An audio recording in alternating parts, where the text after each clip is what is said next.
nice plane going by in the background. So yeah, this is Wikipedia Wednesday, Whispered Wikipedia Wednesday.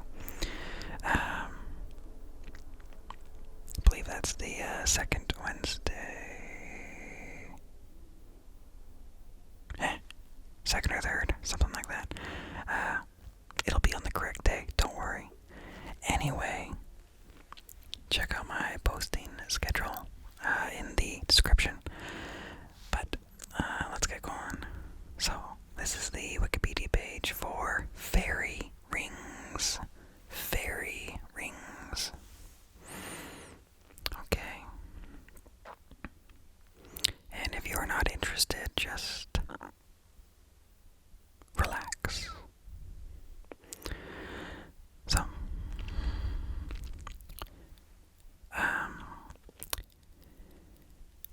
a fairy ring, also known as a fairy circle, elf circle, elf ring, or pixie ring, is a naturally occurring ring or arc of mushrooms. They are found mainly in forested areas, but also appear in grasslands or rangelands. Fairy rings are detectable by sporocarps, which are fungal spore pods in rings or arcs, as well as by a necrotic zone, dead grass, or a ring of dark green grass. Fungus mycelium is present in the ring or arc underneath. The rings may grow to over 10 meters in diameter, which is 33 feet, and they become less stable over time as the fungus grows and seeks food underground. Underground ASMR. Fairy rings are subject to much folklore and myth worldwide, particularly in Western Europe. They are often seen as hazardous or dangerous places and linked with witches or the devil in folklore. Conversely, they can sometimes be linked with good fortune. So, Genesis. The mycelium of a fungus growing in the ground absorbs nutrients by secretion of enzymes from the tips of the hyphae threads making up the mycelium. This breaks down larger molecules in the soil into smaller molecules that are then absorbed through the walls of the hyphae near their growing tips. The mycelium will move outward from the center, and when the nutrients in the center are exhausted, the center dies, thereby forming a living ring from which the fairy ring arises. There are two theories regarding the process involved in creating fairy rings. One states that the fairy ring is begun by a spore in the sporocarpus. The underground presence of the fungus can also cause withering or varying color or growth of the grass above. The second theory, which is presented in the investigations of Japanese scientists on the Trichoiloma matsutake species, shows that fairy rings could be established by connecting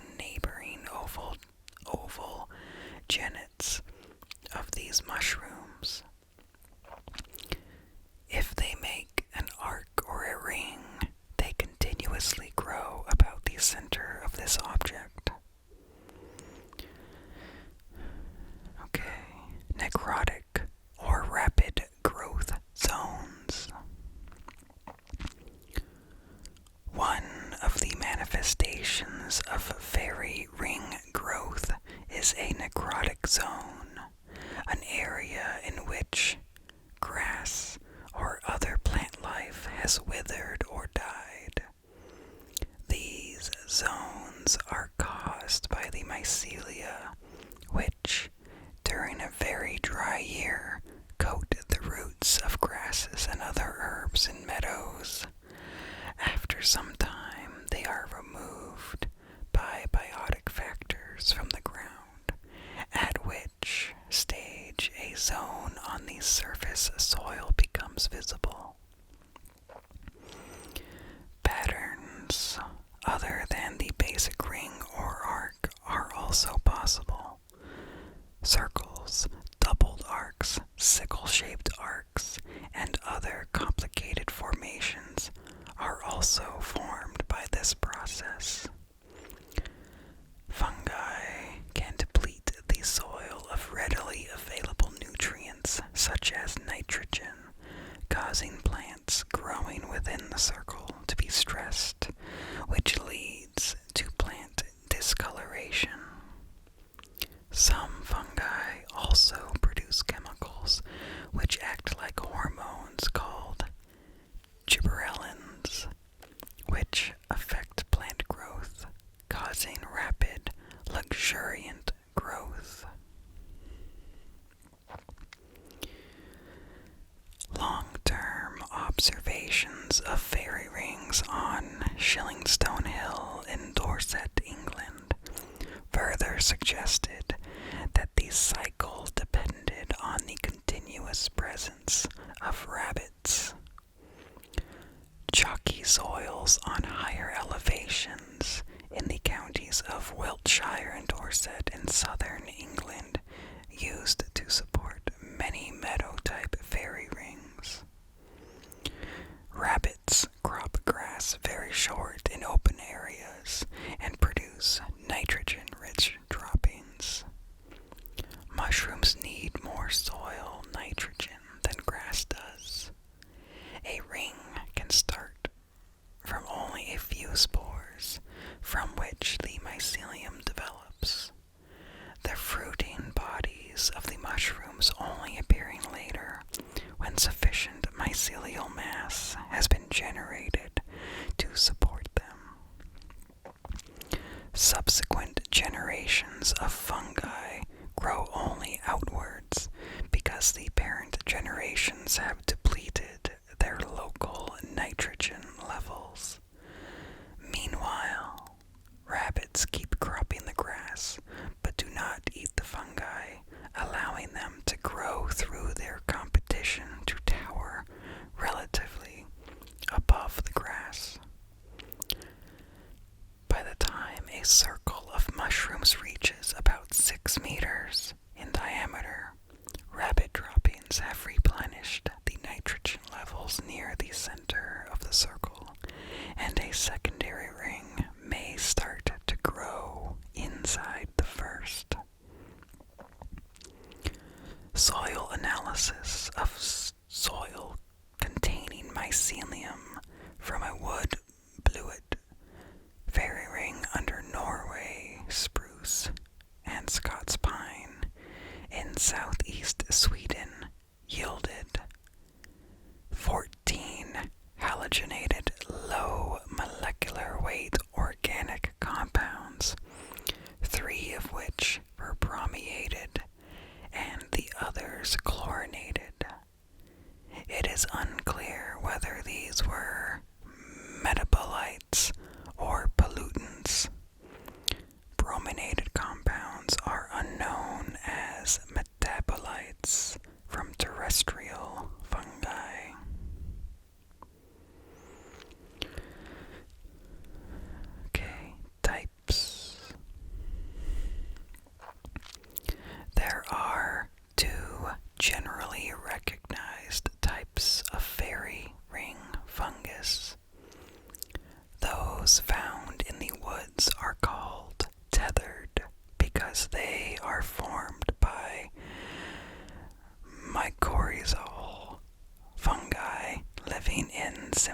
houses with trees.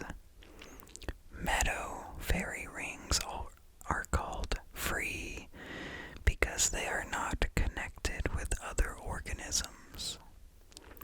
These mushrooms are saprotrophic.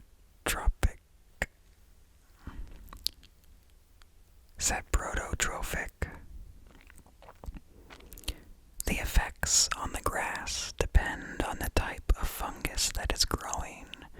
When Calvatia cyathiformis is growing in the area, grass will grow more abundantly.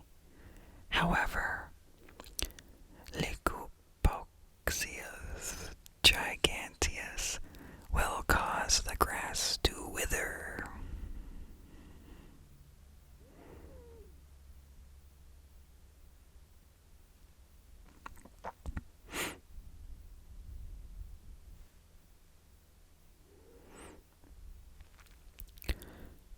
Species involved. There are about 60 mushroom species which can grow in the fairy ring pattern. The best known is the edible Scotch bonnet, commonly known as the fairy ring champion. One of the largest rings ever found is near Belfort in northeastern France, formed by infundibusibly geotoropa. It is thought to be about 600 meters in diameter and over 700 years old. On the South Downs in southern England, Calocybe gambosa has formed huge fairy rings that also appear to be several hundred years old.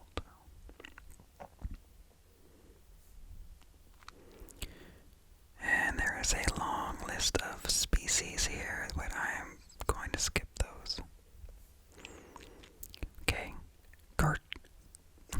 cultural references, oral tradition, and folklore.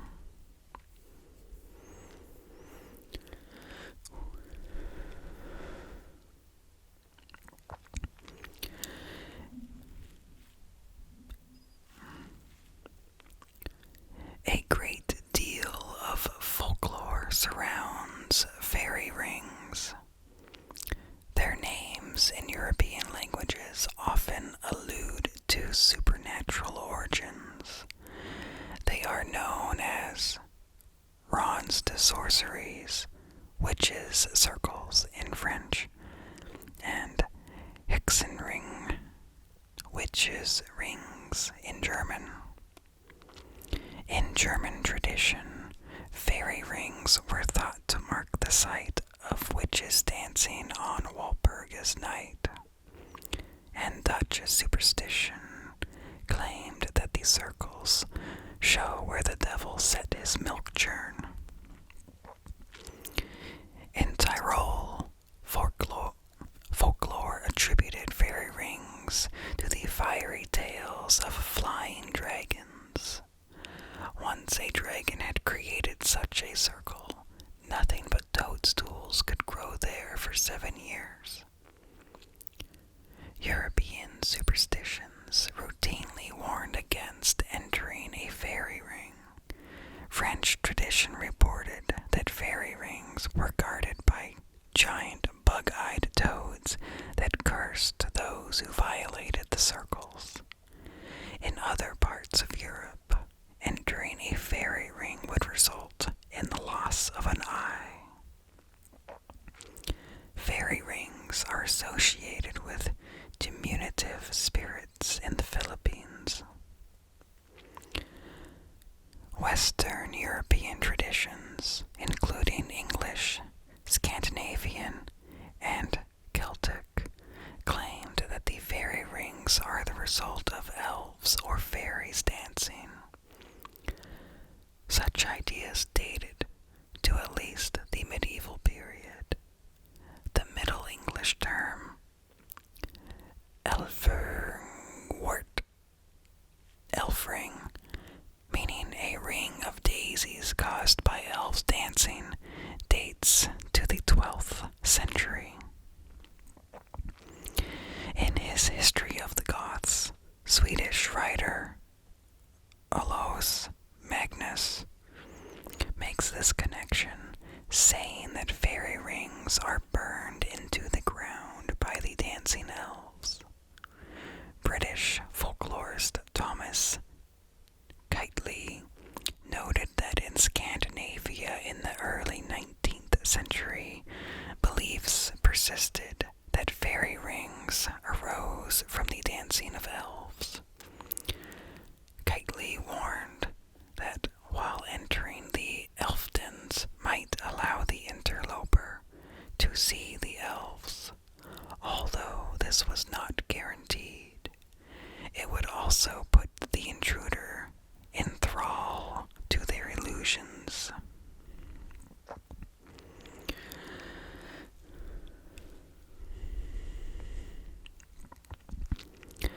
The folklores of Britain and Ireland contain a wealth of fairy lore, including the idea from which fairy rings take their name.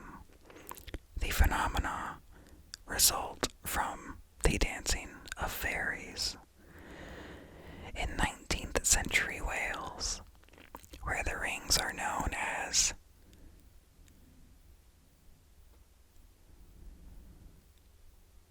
Silky Twithgig. I'm very sorry. I'm not good at pronouncing these. Silky Twithdig. Fairies were almost invariably described as dancing in a group when encountered, and in Scotland and Wales in the late 20th century, stories about fairy rings were still common. Some Welshmen even claimed to have joined a fairy dance. Victorian folklorists regarded fairies and witches as related, based in part on the idea that both were believed to dance in circles. These revels are particularly associated with moonlit nights, the rings only becoming visible to mortals the following morning. Local variants add other details. An early 20th century Irish tradition says that fairies enjoy dancing around the hawthorn tree, so that fairy rings often center on one. One resident of Bullquitter, Scotland, said that the fairies sit on the mushrooms and use them as dinner tables. And a Welsh woman claimed that fairies use the mushrooms as parasols and umbrellas. Olaus Magnus in Historia de Gentibus Septentrionalibus wrote that the brightness from the fairy ring comes not from the dancing of the fairies who harm it with their feet, but from Puck, who refreshes the grass. A Devon legend says that a black hen and chickens sometimes appear at dusk in a large fairy ring on the edge of Dartmoor. A Welsh and Manx variant, current in the 1960s, removes dancing from the picture and claims that fairy rings spring up over an underground fairy village. These associations have become linked to specific sites. For example, the Pixies Church was a rock formation in Dartmoor surrounded by a fairy ring, and a stone circle tops Cader Idris in northern Wales, believed to be a popular spot for fairy dances. Guernsey Fairy Ring is also a popular spot for fairy dancing, and known for having evil fairies living there.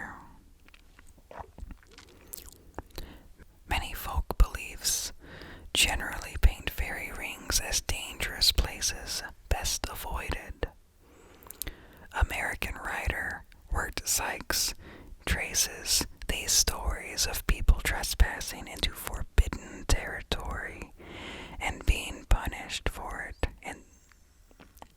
and being punished for it, to the tale of Psyche and Eros.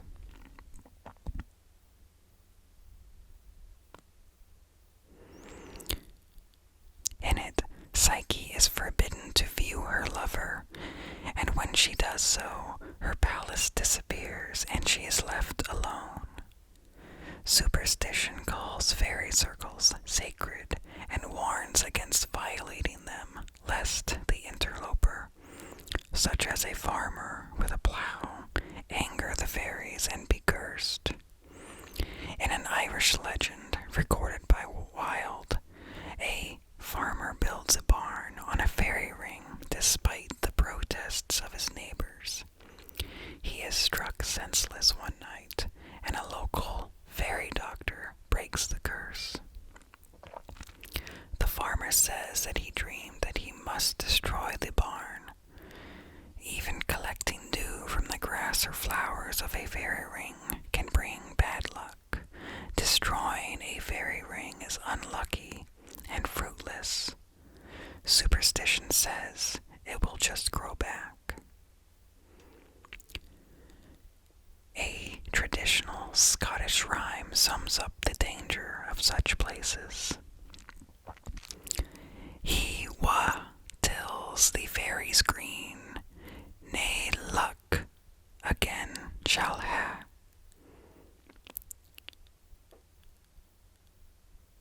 Nae luck again shall hae, and he wha spills the fairies ring, betide him want and way. For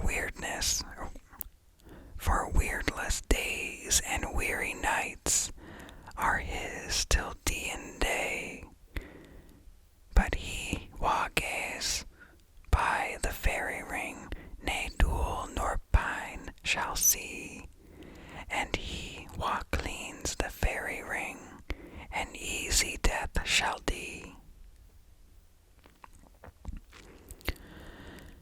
Numerous legends focus on mortals entering a fairy ring and the consequences. One superstition is that anyone who steps into an empty fairy ring will die at a young age. A 20th century tradition from Somerset calls the fairy ring a galley trap and says that a murderer or thief who walks in the ring will be hanged. Most often, someone who violates a fairy perimeter becomes invisible to mortals outside and may find it impossible to leave the circle. Often, the fairies force the mortal to dance to the point of exhaustion, death, or madness. In Welsh tales, fairies actively try to lure mortals into their circles to dance with them. A tale from the Cambrian mountains of Wales, current in the 19th century, describes a mortal's encounter with a fairy ring. He saw the Twilteg, in appearance like tiny soldiers, again dancing in a ring. He set out for the scene of revelry, and soon drew near the ring, where in gay company of males and females they were footing it to the music of the harp. Never had he seen such handsome people, nor any so enchantingly cheerful. They beckoned him with laughing faces to join them as they leaned backwards, almost falling, whirling round and round with joined hands. Those who were dancing never swerved from the perfect circle, but some were clambering over the old cromlech, and others chasing each other with surprising swiftness and the greatest glee. explorers rode about on small white horses of the most beautiful form. All this was in silence, for the shepherd could not hear the harps, though he saw them. But now he drew nearer to the circle, and finally ventured to put his foot in the magic ring. The instant he did this, his ears were charmed with the strains of the most melodious music he had ever heard. Entering the ring on May Eve or Halloween night was especially dangerous. One source near Afon Fach Blaen y Gay, a tributary of the Duafach, tells of a shepherd accidentally disturbing a ring of rushes where fairies were preparing to dance. They capture him and hold him captive, and he even marries one of them. In variants from Scotland, recorded by Edwin Sidney Hartland in 1891, the ring is replaced by a cavern or an old mill. Freedom from a fairy ring often requires outside intervention.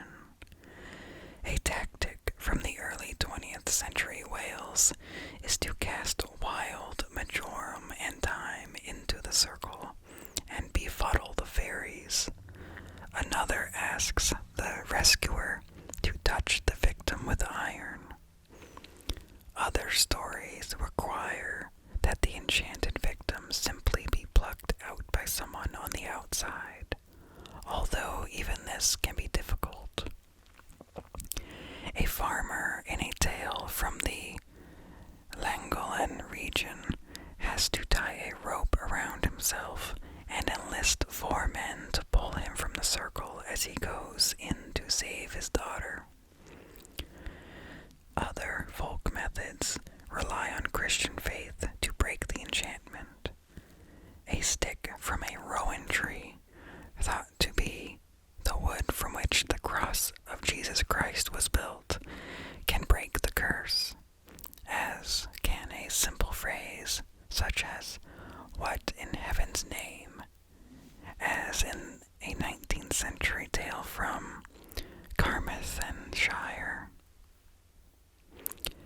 A common element to these recoveries is that the rescuer must wait a year and a day from when the victim entered the ring.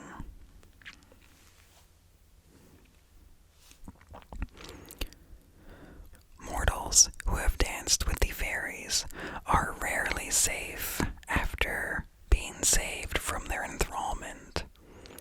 Often they find that what seemed like a brief foray into fairyland was indeed much longer in the mortal realm, possibly weeks or years. The person rescued from the fairy ring may have no memory of their encounter with the sprites, as in a story from Anglesea, recorded in 1891. In most tales, the saved interlopers face a grim fate. For example, in a legend from Carmarthenshire, recorded by Sykes, a man is rescued from a fairy ring only to crumble to dust. In a tale from Mathavarn, Lauren Parish, a fairy ring survivor moulders away when he eats his first bite of food. Another vulnerability seems to be iron.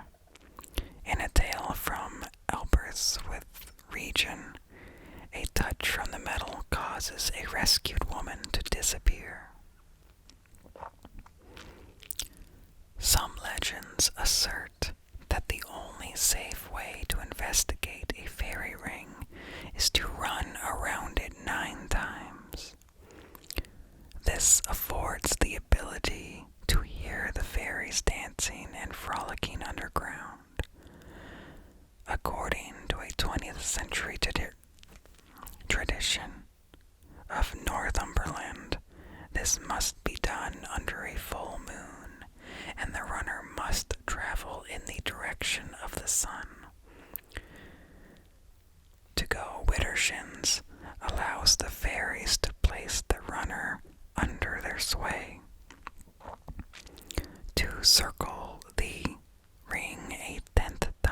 is foolhardy and dangerous.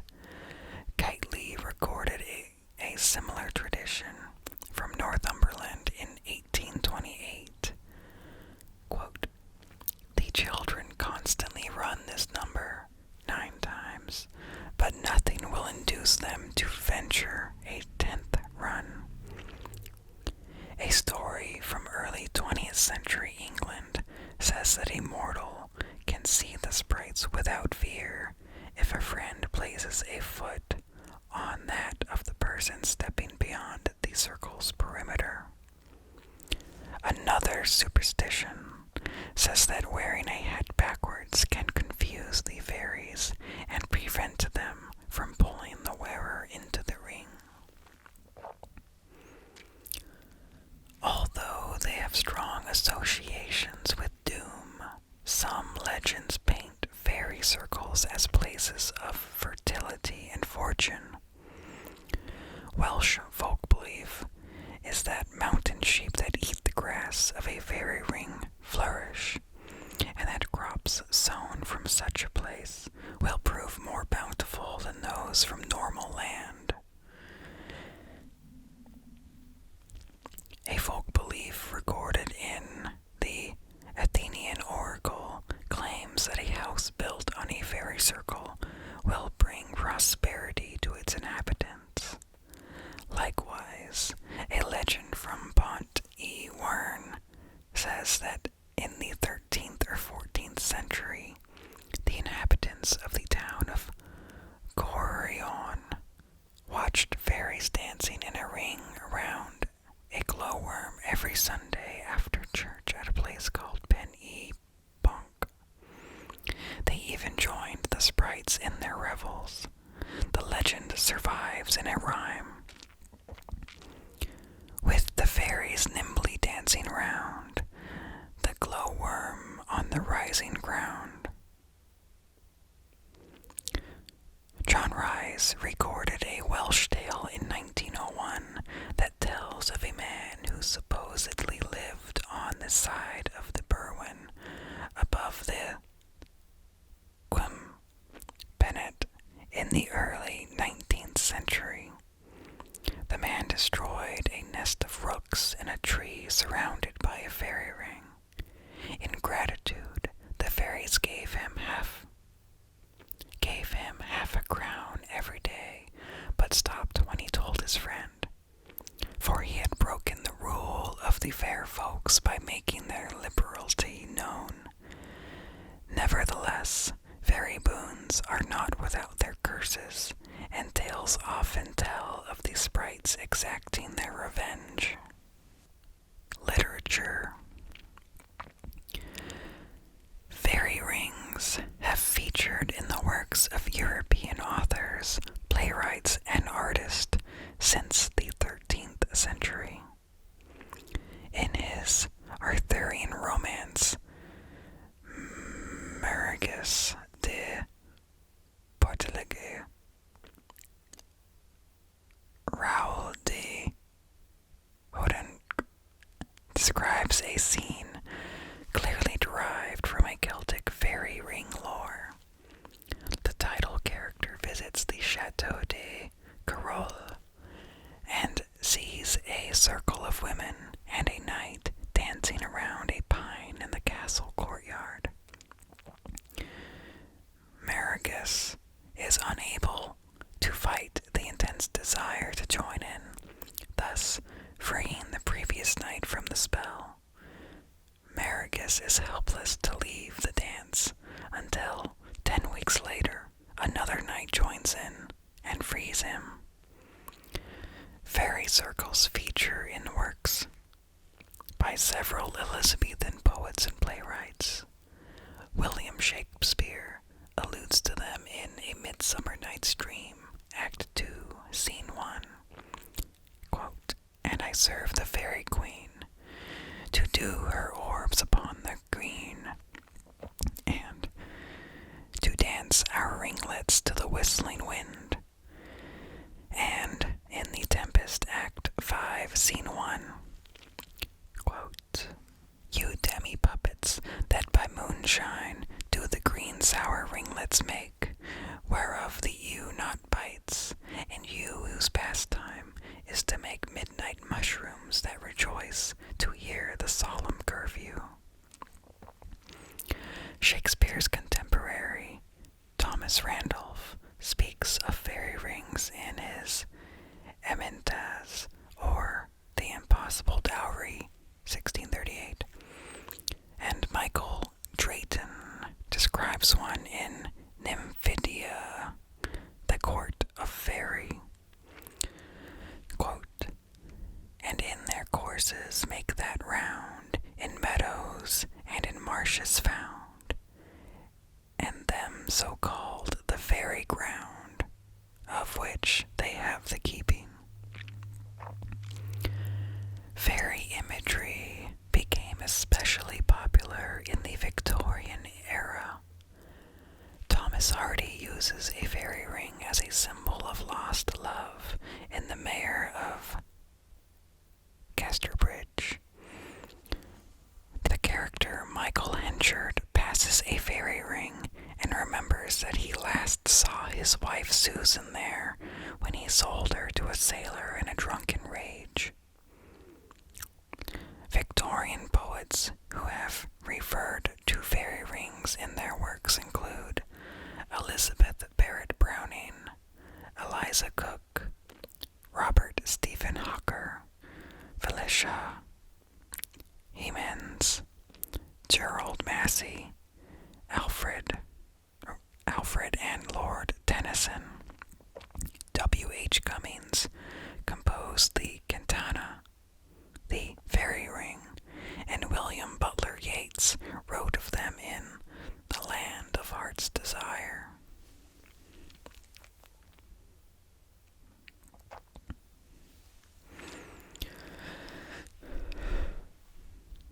Art. Fairy circles.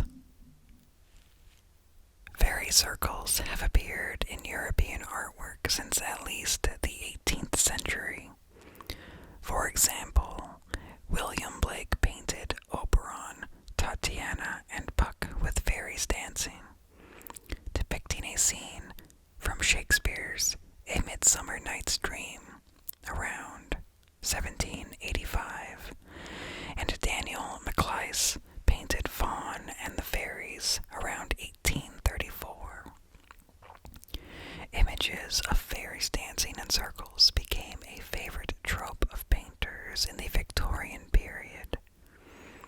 On the one hand, artists were genuinely interested in the culture such imagery represented, and on the other, fairies could be depicted as titillating nudes and semi-nudes without offending Victorian Moors, which made them a popular subject of art collectors. Examples of Victorian fairy ring paintings include Come Unto These Yellow Sands by Richard Dadd and Reconciliation of Tatiana and Oberon by Joseph Noel Paton.